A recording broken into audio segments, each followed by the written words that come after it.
মাংস কই? আসসালামু আলাইকুম।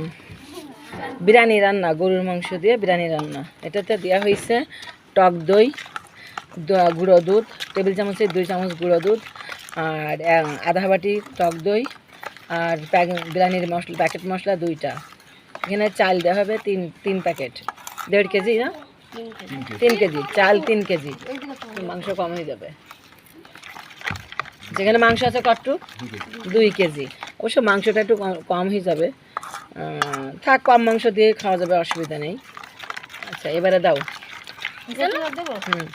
হ্যাঁ, না না না না, এবার এটা একটু ফসা করে ডলা দাও। এর মধ্যে এবার কাঁচামরিচ বাটা দিতে হবে। হ্যাঁ, এবার মাংসগুলো ঢেল দাও। হ্যাঁ, মাংসগুলো ঢেল দাও। মাংসগুলো হ্যাঁ, মাংসের মধ্যে ম্যারিনেট করে ফেলো। মাখায় রাখলে আর কি মাংসটা সফট হবে, মশলাটা ভিতরে থাকবে, মজা লাগবে। এটাতে এখন বাকি আছে একটু জয়ফল, একটু জয়ত্রী হালকা, যেহেতু চাল বেশি তাই পরিমাণে মশলা বাড়াচ্ছি। এখন দিতে হবে আদা বাটা, হালকা রসুন বাটা দিলে এটাতে মশলা দেওয়া শেষ। গামলা সরাও। ভালো করে মাখাও। একসাথে বাটলাম। হ্যাঁ হ্যাঁ। এরপরে চুলায় পেঁয়াজ বেরেস্তা করে মাংসটা ঢেলে দেওয়া হবে। মানে ভারী। পেঁয়াজটা বেরেস্তা করে মাংসটা ঢেলে দেওয়া হবে। তাহলে মাংসর তেলটা উপরে কষানোর পরে তেলটা উপরে উঠে আসবে, কালারটা সুন্দর আসবে। লবণ দেবো না? হ্যাঁ, অবশ্যই লবণ পরিমাণ মতো দাও। আরও লাগবে লবণ পরিমাণ মতো। আলু সেদ্ধ করতে দেওয়া লাগবে। দেখেন তো আমি আলু ছাড়ো দেবো। না না, আর না, সিদ্ধ করা লাগবে না। আলুটা ছিলে ছিলে কেটে কেটে রাখো। আলু সেদ্ধ করে ভাজা লাগবে না? হ্যাঁ হ্যাঁ, আলুটা সিদ্ধ করে আলুটা ভাজা দিবা। যেরকম আমরা নর্মাল গরু মাংস রান্না, মুরগি রান্না করি ওইভাবে হালকা ভাজা দিয়ে পরে এসে মাংস কষানোর পরে মিক্সড করে দেবা। হয়েছে। এটা একটু তেল দিয়ে দাও। ওই যে ঘি আর ঘিটা মিক্সড করে রাখছি, ঘিটা নিয়ে আসো। এর মধ্যে একটু ঘি দাও। হ্যাঁ, বইমে দেখো ঘি আছে, ঘিটা নিয়ে আসো। আলু ছিল।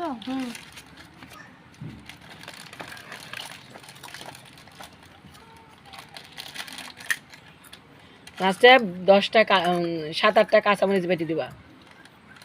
আস্ত গোলমরিচ দিয়ে দিতে একটু 5-6টা গোলমরিচ আস্ত দিয়ে দাও। আর বাকি মশলা তো দেওয়াই আছে। কিন্তু সর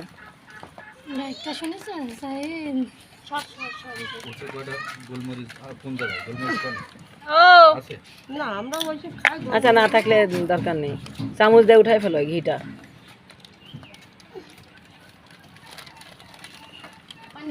যে লবণের চামচ আছে না, হচ্ছে না ভিডিও হচ্ছে নাকি? পয়েন্ট উঠতেছে। ও হ্যাঁ, উঠতেছে। এতক্ষণ মনে হয় ভিডিও হয়নি। দেবো? হ্যাঁ দাও, আরো দাও, উপর থেকে দাও, উপর থেকে। হ্যাঁ হ্যাঁ হ্যাঁ,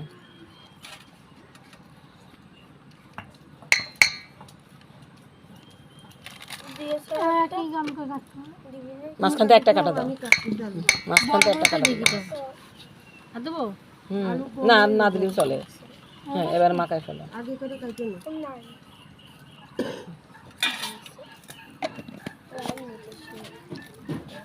আসো। ওই মশলাটা দিয়ে দাও। রাইস কুকারটা ভালো থাকলে তো রাইস কুকারে আলু কাটা সিদ্ধ করতে আদা বাটা না, সিদ্ধ করা লাগবে না। সিদ্ধ করা লাগবে না, ভাজবেন না? ওই না না, সিদ্ধ হওয়া দরকার নেই। তোমার যা বলছি তাই করো। সিদ্ধ ভাতের সাথে হয়ে যাবে। কাঁচা তো ভাজলাম না।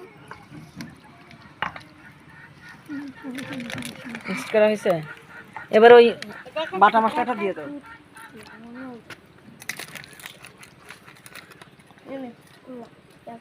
হ্যাঁ, আদা বাটা, রসুন বাটা।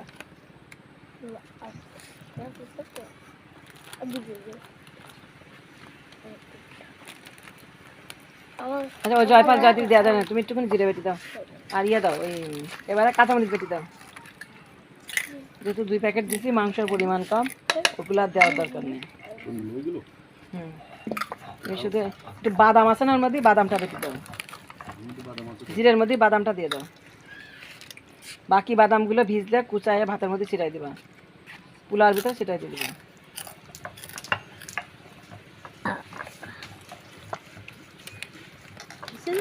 তুমি পেঁয়াজটা ছিলে গোল গোল করে কেটে একটু মোটা মোটা করে গোল গোল করে কেটে এর মধ্যে দিয়ে দাও, একসাথে গলে যাবে, পেঁয়াজ বাটার দরকার নেই। না দিয়ে সব কুচাই দেবো, ভাতও কুচাই দেবো। কুচোয় তো একটু দিবা, এর মধ্যে একটু দিতে হবে। পেঁয়াজ ভাজা লাগবে। ভাজবাই তো তুমি, আরেকটু এর মধ্যে একটু দাও, যতটুকু পেঁয়াজ দিবা এর মধ্যে একটু এই দিও। দোকানে কিটা আছে? কেউ ইয়াসিন, আই ইয়াসিন, ইয়াসিন, পানিটা এখন দিয়ে না ওর মধ্যে, পরে দেবো। আই ইয়াসিন, আচ্ছা তাহলে এবারে হয়ে গেল। ইয়াসিন, হাঁটু সরাও। কি ব্যাপার?